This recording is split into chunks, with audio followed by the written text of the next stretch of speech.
But Studio 54 was special. It was different from every other place. Yeah, it was. It was because you were not just performing to an audience, you were performing to a cast. On any given night, the cast at Studio 54 were both world famous and complete unknowns. But whoever you were likely captured on film by this man, Ron Galella, a photographer who became as famous as the celebrities he photographed. So rattle on for me just some of the celebrities who you have photographed at discos during the 70s. Sure. The main cast of the studio was Andy Warhol, Bianca Jagger, Liza Minnelli, Calvin Klein, Liz Taylor, and Grace Jones. She was always interesting to photograph because she had crazy outfits, crazy hats, and sexy fashion. It seems that the discos were a photographer's dream. It was. It was like a Hollywood set with flashing, sunbursting lights coming down with pylons of lights on the dance floor. Everybody was a star. One of the attractions of disco is that somebody who feels like an outcast everywhere else in the world can walk. There's somebody here. There's somebody. There's somebody. That's it. They become a celebrity. That's right. Outside in the world, they're nobody, but once they enter the studio, they're somebody. And we photographers shooting them made them like celebrities.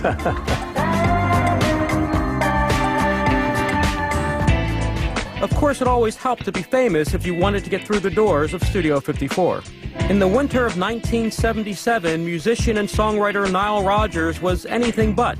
Yet his failure to get into 54 would ultimately lead to his greatest success. I wrote a protest song right on the spot. And the protest song went, ah, off, do-do-do-do-do-do-do-do-do, ah, off, do-do-do-do-do-do-do. We retooled it from off to freak off. No sex appeal at all. So I looked at my partner, I says, freak out.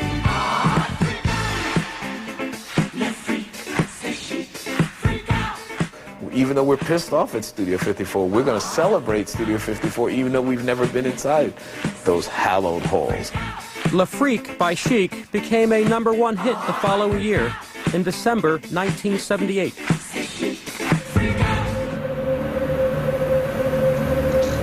I mean, all the talk about all this crazy stuff going on. Yes, did people make out in the balconies? Yes. Did certain things happen here and there in the basement? I'm not going to say they didn't, but it wasn't an orgy. I think people just felt very sexually liberated. Money was flowing, the champagne was flowing, the drugs were flowing, the sex was flowing. There was just no inhibitions, really. At the time, cocaine was the new drug. Cocaine was probably the fuel behind both disco music and the people who were in the discos. It makes people feel strong, and it makes people feel invulnerable. And that was, you know, part of its allure and part of what made it so destructive, ultimately. I think Studio 54 was the culmination of the whole disco decade. It was gay and straight. It was uptown and downtown. It was black and white, open and exclusive. You know, it was sexy and druggy, and everything that the 70s were carried to an nth degree. All the drugs and the free living would take their toll. All highs have their lows, and disco was about to hit rock bottom.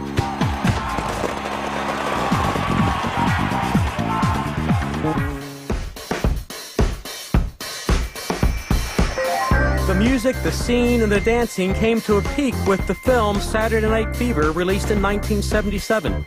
But as disco swept the nation, a backlash was close behind. Suddenly, rock was back, and disco sucked.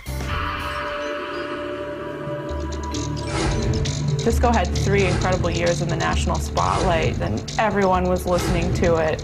And then suddenly and almost inexplicably, the cultural tide shifted. I think that the Disco Sucks movement had a lot to do with it, but I also think that there was still the undercurrent of racism going on. It was music that was made by a lot of black people. Gay people went to discos. I believe that it ended because disco music became associated with unsavory elements, such as drugs, such as illicit sex. And I believe that middle America rules the world. And it appeared America wanted nothing to do with disco. Some say disco died on July 12, 1979, during a White Sox game in Chicago. There was a doubleheader at Comiskey Park, and you could get in for 98 cents if you brought a piece of disco vinyl that you would then destroy. There was a little bonfire on the middle of the field, and all of these records went up in smoke, and was there a more symbolic gesture than burning all your disco records? And that really was the end. You know, actual disco departments at record labels closed up. You know, the work for disco producers got really thin, and that type of music had to go through a change. One day we were at the, at the top of the world, and every single person was calling us. And the very next day, we were persona non grata. People didn't want to touch us. I think it's hard to find anybody making disco records much after 1979 or 1980. And what the culture represented, the kind of, certainly the sexual freedom, certainly came to an end in the early 80s with the onset of AIDS. I don't think it ever died.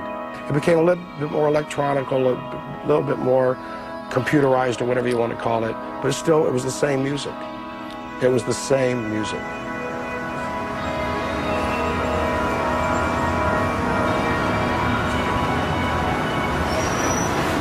Some people say that disco is dead, but tonight at the 92nd Street Y, it lives. Let's go inside.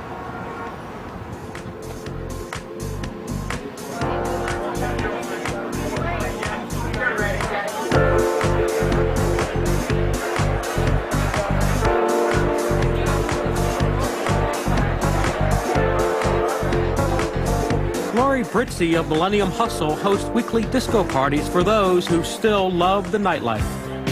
So how long have you been doing this dance here on Saturday nights? 5.5 years. You really? Yes. It brings a smile and brings back a period of time where things were just pretty easygoing. Something about partner dancing is it's a dialogue, just like you and I are having a dialogue and conversing.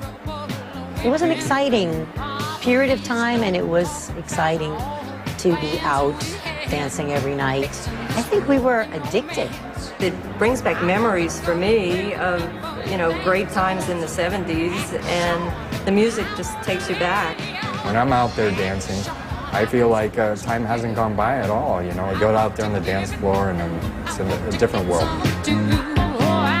Dancing never dies. I think dancing lives forever. There's a sense of nostalgia here, the classic music and the classic dance moves, but the folks here want to preserve something from our generation and pass it on to the next. I want to bring this dance to the new millennium, and I want the younger people to realize that this is not something that should be lost. I want this dance to live on. I think it's a shame if it gets lost as a period dance. There's a few of us that are keeping it alive and pushing it, so the whole world could see it. It's evolved, it's much more sophisticated. I mean, I've been doing it for 30 years, and I want to do it until I die.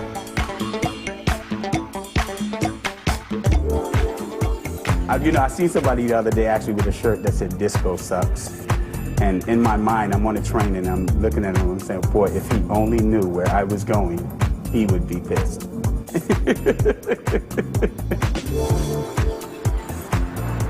Today, you don't have to come to New York City to see disco's impact on our generation.